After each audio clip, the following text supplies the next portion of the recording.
早晨，哇！好耐冇拍片啦，呢幾日都有行山，但係冇拍啊，因為兩邊膊頭好痛，講嘢都唔係幾想講啊，冇氣冇力。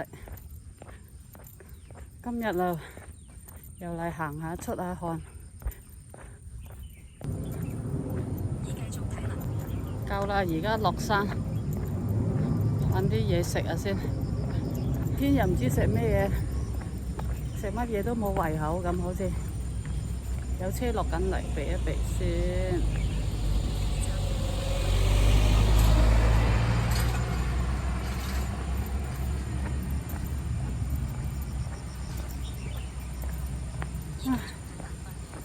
啲頭髮。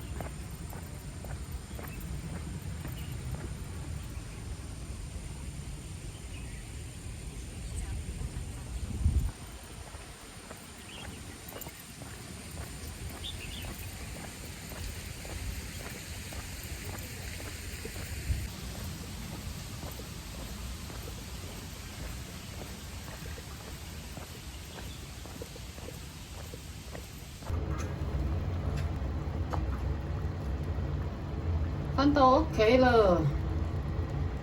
我而家煲緊雞骨草煲羅漢果，羅漢果甜嘅，雞骨草呢就去肝火啊！我而家整啲嘢食先，簡簡單單食個午餐先。呢啲就係我午餐啦，蝦蜜瓜，琴晚食剩少少煎椒炒牛肉粒，有少少飯，一盒豆腐花。今日午餐就係咁多啦，都唔少㗎。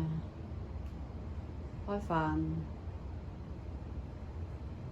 我膊頭好痛。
好味。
食完啲豆腐花再食蜜瓜，一啲都唔甜啊！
拜拜。